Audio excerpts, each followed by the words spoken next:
Welcome to the foreclosure funnel system, Rabbit Sign AB contract demo. In this demo, you'll learn exactly what it is you need in order to successfully sign a purchase and sale agreement between you and the seller. Your AB contract needs to be handled with attention to detail, as it will require a few items in order for this to be considered a completed task. You must wait the required 5 to 7 business days before you know exactly what the purchase price is going to be, and you're going to put this amount on the AB contract between you and the seller. Once the payoff statement is received from the lender, you'll need to determine that exact amount from the last time you requested the mortgage statement from the seller and compare it. If there are no changes in the number, then put the amount of debt as the purchase price. This is required that you keep the seller informed up to this point, so when it's time to sign, there's no delay. Then simply send the seller the agreement and wait for them to sign it. Then you just move through the funnel system into the next steps and get the BC contract signed by you and the buyer. Now let's watch how to fill out your AB contract. So now we're going to talk about the AB contract.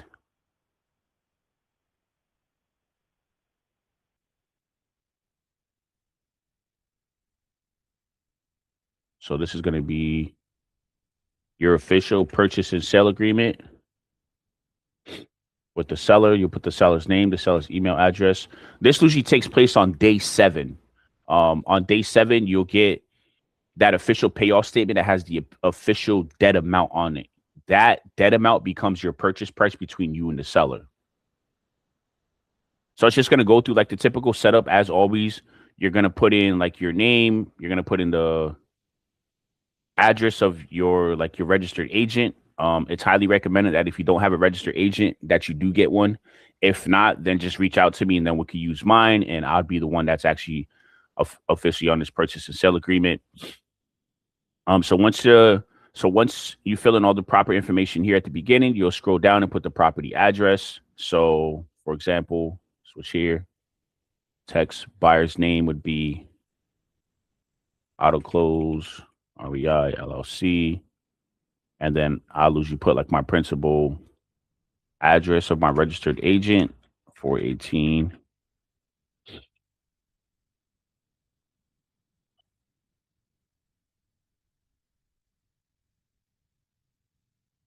Okay. And then we'll put the seller's name.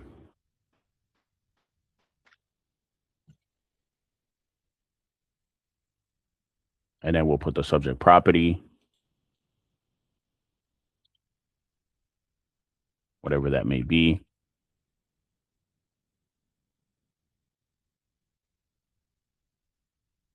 Okay, and then scrolling down, seller hereby agrees to sell and hereby agrees to buy the real property and it's in as condition with all improvements, fixtures described below as, right? And then usually I'll put like the APN number here.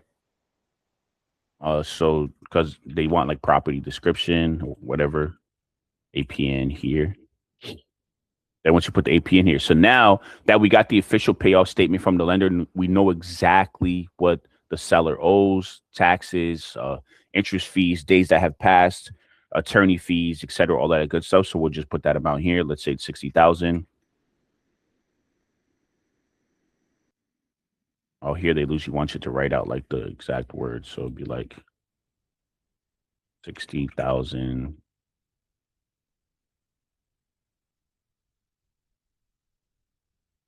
dollars and 0 cents. Then you just put in the actual number here.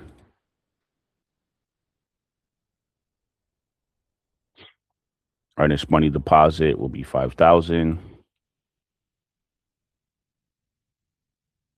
So the balance to be paid at close of escrow is 55.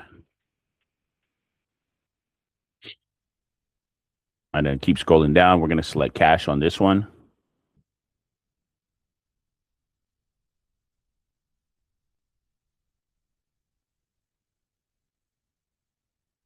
I'll select cash on this one for the X.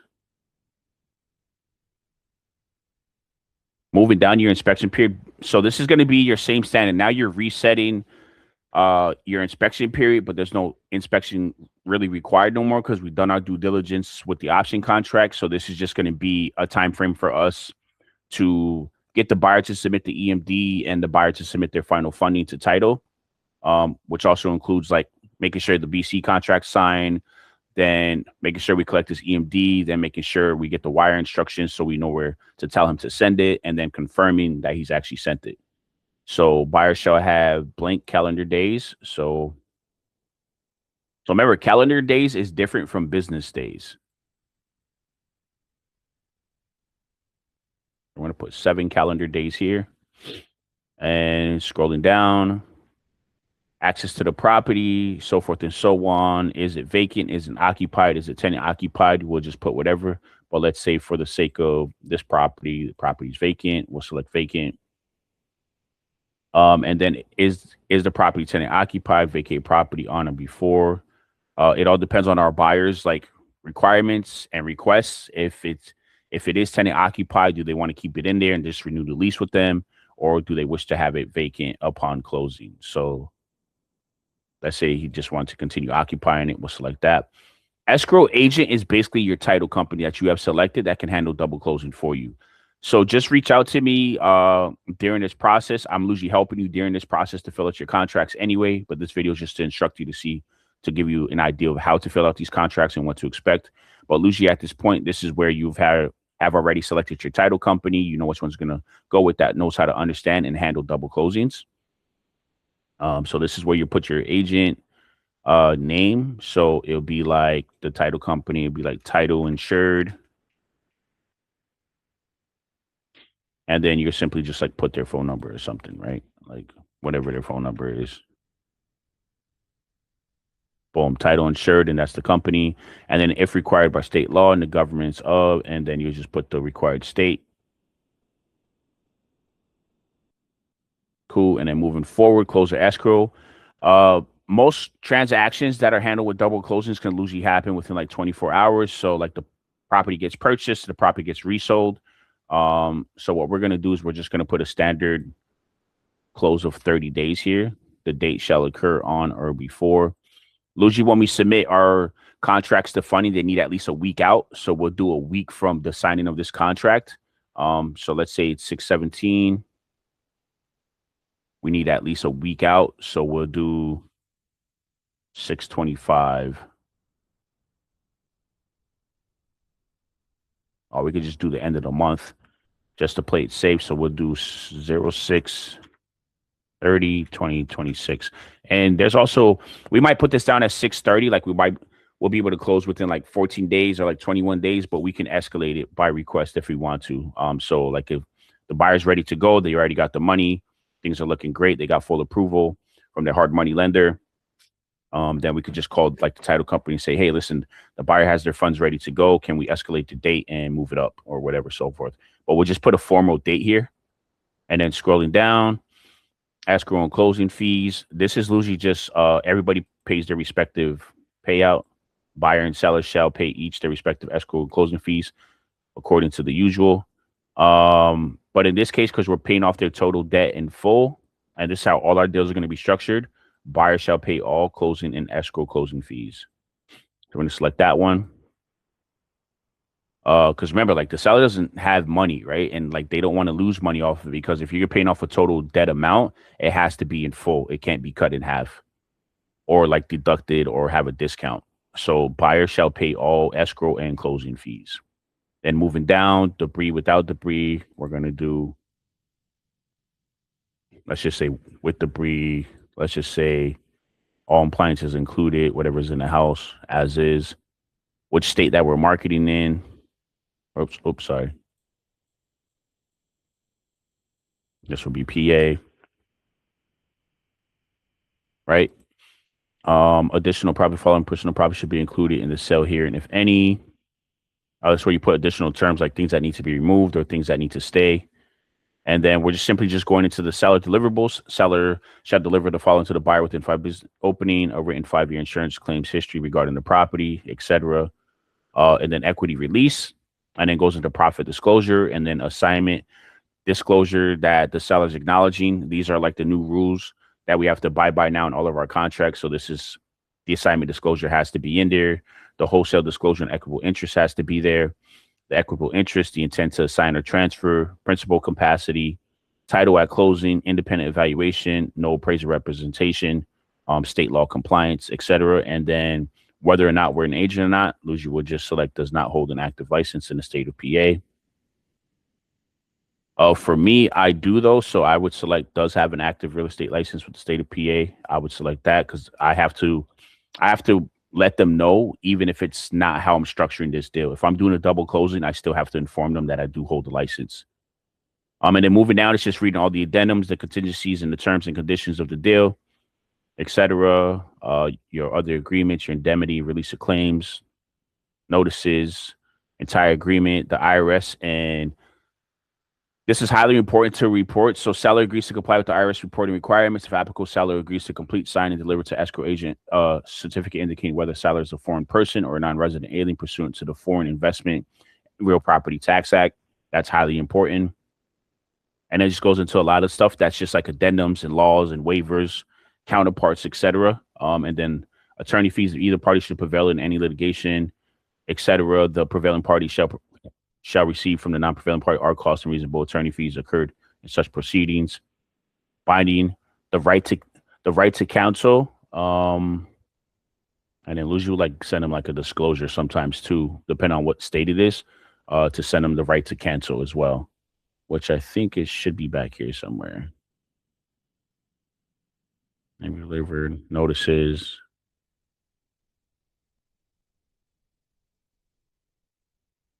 Yeah, right here. So state law compliance to extend required by applicable law. Additional statutory disclosures, notices, or recession rates may apply and shall control where mandated. So moving down, cooperation, and then we'll just go into any conditions if there's any provisions here that need to be included, and then you simply just um, leave a section for the seller to sign. So you switch back, set it on seller, and then set it on the date, and then fill in for yourself where you put the signature, and then put the date. And you'll just simply go back. What you're gonna do now that you fill in all the information correctly on the AB contract, you're gonna have to scroll back because each section over here has buyer's initials and seller's initials. So simply what you're gonna do is for yourself, you're just gonna put your buyer's initials here. Text.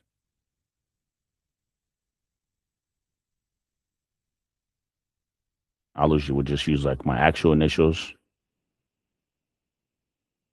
And then we'll scroll down some more, do another initial, some more, another initial, initial, initial.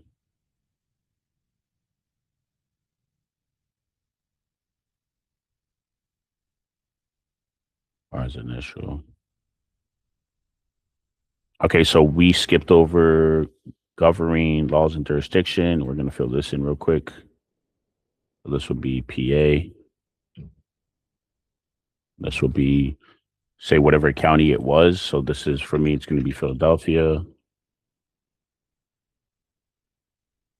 and the state of PA. This agreement shall remain in full effect until 5 o'clock local on the time and date of, and then you put that 6:30 here. 06/30/2026. If at this time the seller has not extended or delivered a fully executed original agreement, the contract will become of no force in effect. And that's it. And then we'll just put here, and then we'll start doing the seller's initials. Seller will initiate this. Seller initials this.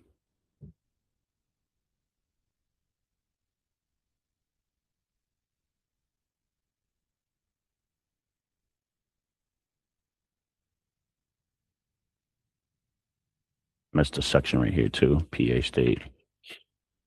Cool. Scrolling up. Switch back to seller. Seller's initials here. Seller's initials there. Here. And I think this is the last one right here. And that's it. So just fill in on all your business information, plus your registered agent address, plus the seller's name, plus the seller's address. When you go to the property area, just simply put in the APN number, put in your purchase price. Remember, the purchase price is going to be the seller's total debt amount or verified debt amount that you receive from the lender's payoff statement that shows the exact accrued taxes, interest, fees, and anything else that was added on um, from day one to day seven when you made contact with them. And then we're simply going to do the earnest money deposit plus the balance, select cash. Oh, and there's initials here too. Seller's initials here. So it's important to make sure you go over your contract and double check you ain't missed nothing. You didn't forget a line. You didn't forget a spot. Title company's information goes here. An escrow agent. Always put an escrow timeout. Anywhere between 14 and 21 days. This is just a time period just to allow for the buyer to submit their EMD and to bring in their final cash funding. Once all of that's done, then you'll hit send and then wait for that sign off.